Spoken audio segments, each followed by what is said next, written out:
Hello student, आपका हमारे YouTube channel पर स्वागत है। आज के इस वीडियो में हम रीड का जो पेपर 2 है उसके मैथ सेक्शन को सॉल्व करेंगे। तो ये स्टार्ट करते हैं अपने इस वीडियो को। तो आज हम ये जो क्वेश्चन करेंगे ये 2012 के रीड के एग्ज़ाम में पूछे जा चुके हैं। तो आइए देखते हैं। तो सबसे पहला क्वेश्चन है, इसमें बोला गया है which of the following is not equal to this. तो हमें पूछा गया है कि जो 3 की पावर 2 और इसकी पावर 3 है, तो ये 4 ऑप्शन में से कौन सा इसके इक्वल नहीं होगा। ठीक है, तो अगर मैं इसको लिखना चाहूँ तो इसको लिख सकते हैं 3 की पावर 2 इंटू 3 6 भी लिख सकते हैं। तो मतलब पहला ऑप्शन तो सही है। अगर मैं इसको स्क्वायर करके लिखूँ 9 की पावर 3, तो दूसरा ऑप्शन भी सही है। और इसको अगर मैं इस तरीके से लिखना चाहूँ कि 3 का क्यूब और उसका स्क्वायर, तो 3 का क्यूब होता है 27, 27 का स्क्वायर, सी भी सही है। तो इसका करेक्ट आंसर हो जाएगा ऑप्शन नंबर डी, 6 की पावर 3। ये हम नहीं लिख सकते इसको। अगला देखते हैं। अगला है 92 question, in which of the following is true for a plus B का whole square equal to a square plus B square plus 2ab। तो इसमें बोला गया है इसके बारे में निम्न में से क्या सत्य है। तो हमें ये फॉर्मूला दे रखा है, तो एक आइडेंटिटी भी है और ये इक्वेशन भी है। तो इसका जो करेक्ट आंसर है वो हो जाएगा ऑप्शन नंबर सी, ए तथा बी दोनों सही है। अगला देखते हैं। अगला क्वेश्चन है, इसमें बोला है on dividing the expression this by y plus 3x the quotient and the remainder are. अगर हम इसको इससे डिवाइड करें तो हमारे पास कोशेंट क्या आएगा और रिमाइंडर क्या आएगा, भागफल और शेषफल पूछा है।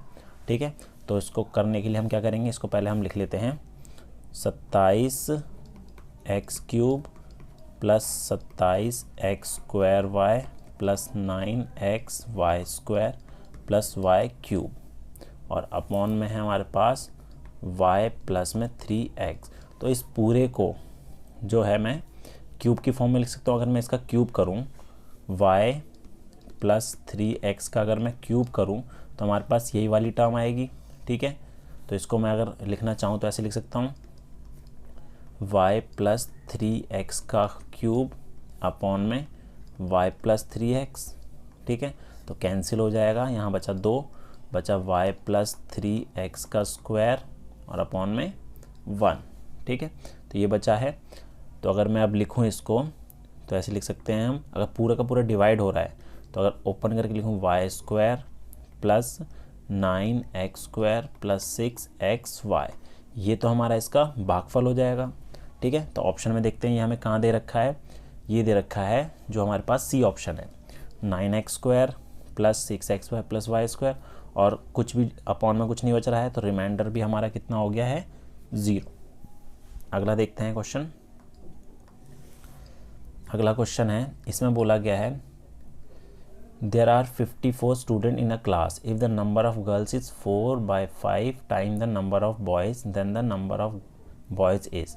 एक कक्षा में 54 विद्यार्थी, यदि छात्रों की संख्या की 4/5 गुनी हो तो छात्रों की संख्या क्या होगी। तो यहाँ पर हमें बोला गया है जो गर्ल्स का स्ट्रेंथ है, नंबर ऑफ़ गर्ल्स है, वो बॉयज़ से कितना है, 4/5। तो अगर मैं बॉयज़ को, लड़कों को x मान लूँ तो गर्ल्स कितनी हो जाएंगी, 4/5x हो जाएंगी। ठीक है, और उनका योगफल हमें दे रखा है, तो x जमा में 4/5x बराबर हमें 54 दे रखा है। तो इसको सॉल्व करेंगे एलसीएम लेके, तो अपॉन में तो हमारे पास 5 ही आएगा, ये हो जाएगा 9x बराबर में 54, 9 से काटा 6 आ गया और 6 पंजे 30, तो x हमारा कितना आ गया, 30। और x हमने किसको माना था, बॉयज़ को, लड़कों को माना था, और हमें पूछा क्या है, लड़कों की संख्या। तो इसका ऑप्शन नंबर बी करेक्ट हो जाएगा। 95 क्वेश्चन देखते हैं। अब इसमें से बोला है which of the following statement is not true. तो निम्न में से कौन सा कथन सत्य नहीं है, ये पूछा है। तो पहला हमें दे रखा है संख्या 25 एक पूर्ण वर्ग संख्या है, तो ये सही है कि 25 जो है पूर्ण वर्ग संख्या है। ठीक है, और बी ऑप्शन है संख्या 38 एक पूर्ण वर्ग संख्या नहीं है, तो ये भी करेक्ट है। अगले हम बोला किसी विषम संख्या के वर्ग को 2 क्रमागत धनात्मक पूर्णांकों के योग के रूप में सदैव व्यक्त कर सकते हैं। तो एक कोई भी अगर मैं ऑड नंबर का स्क्वायर लूँ, जैसे कि मैंने ले लिया 5 का अगर स्क्वायर लिखूँ तो 25 होगा। तो 25 को मैं ऐसे लिख सकता हूँ 12 और 13 का योग, ये क्रमागत है। ऐसे अगर मैं 7 का स्क्वायर लिखूँ तो 49 होगा। तो ये क्या हो जाएगा हमारा 22 और 24 और 25, ये भी क्रमागत है।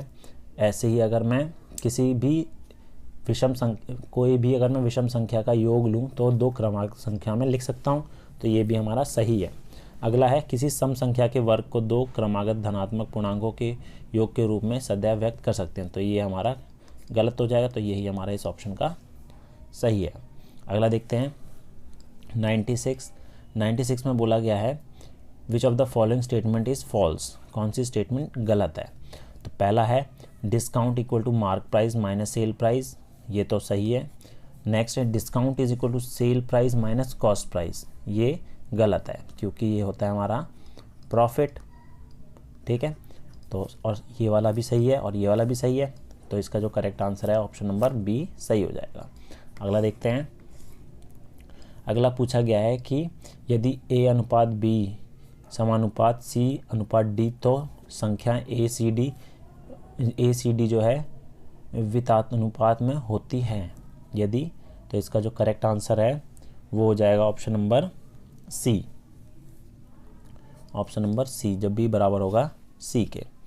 अगला क्वेश्चन देखते हैं 98, इसमें बोला है कि 210 रुपये को राम और श्याम में 7:3 के अनुपात में बांटने पर दोनों के द्वारा प्राप्त धन क्या होगा।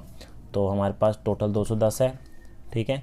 राम का 7वां हिस्सा है तो 7/10 हो गया, इसको काट दिया तो ये कितना है 7 और ये 14, और शाम का निकाल लेते हैं 3/10, 3 और 6, तो 147 और 63 इसका करेक्ट आंसर हो जाएगा ऑप्शन नंबर ए।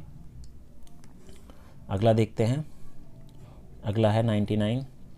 अब इसमें बोला निम्न में से कौन बराबर नहीं है, कौन बराबर नहीं है उस चक्रवृद्धि ब्याज के जो कि 48,000 रुपये पर 3 वर्ष के लिए 5% की दर से वार्षिक हिसाब से लगाया जाए, ठीक है। तो हमारे पास जो है इसका जो करेक्ट आंसर है वो हो जाएगा ऑप्शन नंबर डी हो जाएगा। अगला देखते हैं। अगला है 100वां। कोई व्यक्ति X 100 रुपये की एक साड़ी को 10% लाभ पर Y को बेच देता है, ठीक है। X जो है 100 रुपये की साड़ी जो है Y को कितने बेचता है 10% लाभ पे, ठीक है। तो ये इसको पड़ी Y को 110 रुपये की पड़ी, और Y उसी साड़ी को 10% की हानि से Z को बेच देता है, और ये Z को बेच देता है 10% हानि पे, तो इसका 10% हो गया 11। तो 110 में से अगर मैं 11 घटा दूँ तो कितना हो गया इसको 99 रुपये। तो Z उस साड़ी को कितने रुपए में ख़रीदता है 99 रुपये में। अगला क्वेश्चन देखते हैं। अगला है यदि 2 समांतर रेखाओं को एक तिर्यक रेखा काटती है तो उनमें बनने वाले कोणों के लिए निम्न में से कौन सा कथन सत्य है। अब 2 समांतर रेखाएं हैं, उसको एक तिर्यक रेखा काटती है तो कौन सा इसमें सत्य है ये पूछा है, ठीक है। तो इसमें पहला है तिर्यक रेखा के एक तरफ बनने वाले कोण बराबर होते हैं, ये तो गलत है। एकांतर कोण बराबर नहीं होते, तो एकांतर कोण हमेशा बराबर होते हैं। संगत कोण बराबर होते हैं, कॉरस्पॉन्डिंग एंगल जो है बराबर होते हैं, ये सही है। अगला 102 है। एक चतुर्भुज की रचना के लिए उसके कम से कम कितने अवयव ज्ञात होने आवश्यक है, तो इसका आंसर है 5। अगला है समलंब चतुर्भुज का क्षेत्रफल होता है, ट्रेपेजियम का जो क्षेत्रफल है, ट्रेपेजियम हमारा ये होता है, ठीक है। ये समांतर भुजाएं होती है, ए ले लिया, ये बी ले लिया, और इसकी ये ऊंचाई h होती है, तो इसका क्षेत्रफल हो गया 1/2 समांतर भुजाओं का योगफल a जमा b और गुना h ऊंचाई, ठीक है। तो इसका ऑप्शन नंबर डी करेक्ट है। अगला देखते हैं। r त्रिज्या तथा r ऊंचाई के बेलन का पृष्ठीय क्षेत्रफल तथा आयतन क्रमश है, तो इसका जो पृष्ठीय क्षेत्रफल और आयतन जो है, पृष्ठीय क्षेत्रफल होता है हमारे पास 2πr r+h और आयतन होता है πr²h, तो इसका जो करेक्ट आंसर है 2πr r+h इसने पूछा है पहले पृष्ठीय क्षेत्रफल होगा फिर आयतन होगा, तो पृष्ठीय क्षेत्रफल पहले इसमें दे रखा है, ठीक है, ऑप्शन नंबर बी। अगला क्वेश्चन देखते हैं 105वां। अब इसमें बोला है निम्न में से कौन सी दशा दो त्रिभुजों को सर्वांगसम सिद्ध करने के लिए पर्याप्त नहीं है, तो इसका जो करेक्ट आंसर ऑप्शन डी, मतलब कि एंगल एंगल एंगल जो है वो पर्याप्त नहीं है। अगला देखते हैं the mark this is known as, तो ये चिन्ह किसको दर्शाता है, टैली मार्क को, ऑप्शन नंबर ए इसका करेक्ट आंसर हो जाएगा। अगला देखते हैं 107वां। आयत चित्र प्रदर्शित करता है, तो आयत चित्र किस चीज़ को प्रदर्शित करता है, ये करता है हमारा continuous grouped frequency distribution, option number C. अगला देखते हैं, अगले में हमारे पास दिया गया है आंकड़े जो दे रखे हैं ये कि बारंबारता बांटन सारणी है, तो इसमें से बताना है कौन सी इसकी सारणी है, ठीक है। तो यहाँ पर 2 3 4 5 6 7 8 9 तक लिख दिया है। अब 2 इसमें 3 बार है, 1 2 3 बार, ये सही है। 3 जो है 2 बार है, 4 इसमें है ही नहीं, 0 है, और इसमें 4 5 दे रखा है तो ये तो हो ही नहीं सकता। 5 एक बार है, 6 भी इसमें एक बार है, 7 एक बार है, 8 इसमें नहीं है, 0 है, और 9 एक बार है, तो इसका ऑप्शन नंबर 1 ही सही होगा। अगला देखते हैं,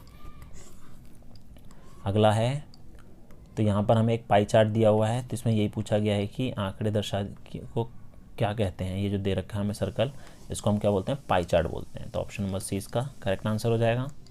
अगला क्वेश्चन है, अगले में बोला representation of the ungroup data by the column of equal wide unequal length which are equally spaced is called, तो जैसे कि अगर इसमें बोला है जैसे कि ये डाटा है, इसको अगर मैं अनग्रुप डाटा जो है हम इसको इस चीज़ में रिप्रेजेंट करते हैं, ठीक है, तो इसको हम क्या बोलते हैं, इसको बोलते हैं बार डायग्राम, मतलब कि दंड चित्र। अगला क्वेश्चन देखते हैं 111वां है, गणित वह भाषा है जिससे परमेश्वर ने संपूर्ण जगत या ब्रह्मांड को लिख दिया है, यह कथन किसका है, तो इसका जो करेक्ट आंसर है वो हो जाएगा ऑप्शन नंबर ए, गैलीलियो का। नेक्स्ट क्वेश्चन है 112वां, प्रोफेसर शुल्टेजे के अनुसार गणित पढ़ाने का प्राथमिक उद्देश्य है, तो हमारे पास 4 ऑप्शन जो है, इसका करेक्ट आंसर है ऑप्शन नंबर बी, मानसिक शक्ति का विकास करना। नेक्स्ट क्वेश्चन है 113वां, जो विद्यार्थी ज्यामिति नहीं समझ सकते वह इस विद्यालय में नहीं आ सकते, ये कथन किसका है, तो ये कथन जो है वो हमारा ऑप्शन नंबर सी, प्लेटो का है। अगला क्वेश्चन है, आगमन विधि निम्न में से किसके लिए उपयुक्त है, तो आगमन विधि जो है, इंडक्टिव मेथड जो है वो ऑप्शन नंबर ए है, सूत्र स्थापित करने के लिए। नेक्स्ट क्वेश्चन है, अब इसमें बोला गया है गणित विषय का पाठ्यक्रम में महत्व है क्योंकि यह, तो इसका आंसर है क्योंकि यह विज्ञान विषयों के अध्ययन में सहायक है, तार्किक सोच को विकसित करता है, व्यवहारिक जीवन में उपयोगी है, मतलब कि उपयुक्त सभी, तो ऑप्शन नंबर डी इसका करेक्ट आंसर हो जाएगा।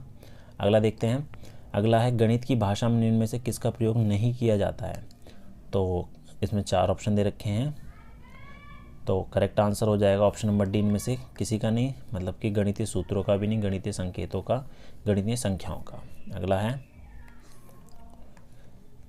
अगले में हमें बोला है खेल के दौरान राम 4 तालिकाओं में से चतुर्भुज बना रहा है और कॉपी में निम्न सारणी बनाता है, ठीक है, उसकी इस प्रक्रिया से क्या निष्कर्ष निकाला जा सकता है, राम खेल रहा है, राम गणित कर रहा है, राम खेल के साथ गणित कर रहा है, राम केवल खेल रहा है और गणित नहीं कर रहा है, तो इसका जो करेक्ट आंसर है, इसका करेक्ट आंसर है ऑप्शन नंबर सी, राम खेल के साथ गणित कर रहा है। अगला क्वेश्चन देखते हैं 119वां है, remedial teaching is required for, उपचारात्मक शिक्षा की ज़रूरत होती है, ऑप्शन नंबर ए मंदबुद्धि बच्चों के लिए, बी पिछड़े बच्चों के लिए, सी सामान्य बच्चों के लिए, डी इनमें से सभी के लिए, तो इसका जो करेक्ट आंसर है वो हो जाएगा ऑप्शन नंबर डी, इनमें से सभी के लिए। अगला क्वेश्चन है 120वां, गणित की अच्छी पाठ्य पुस्तक के चयन के समय हमें किस बात का ध्यान रखना चाहिए, ऑप्शन ए प्रश्नावली के सारे प्रश्न हल किए हुए हों, ऑप्शन बी पर्याप्त मात्रा में उदाहरण एवं प्रश्नावली में प्रश्न हो। ऑप्शन सी उदाहरण ज़्यादा तथा प्रश्नावली में प्रश्न कम हो। और ऑप्शन डी उदाहरण कम तथा प्रश्नावली में प्रश्न ज़्यादा हो। तो इसका जो करेक्ट आंसर है वो हो जाएगा ऑप्शन नंबर बी, पर्याप्त मात्रा में उदाहरण एवं प्रश्नावली में प्रश्न हो। ठीक है, तो ये थे मैथ सेक्शन के क्वेश्चन। उम्मीद है आपको हमारे वीडियो पसंद आया होगा। Thank you.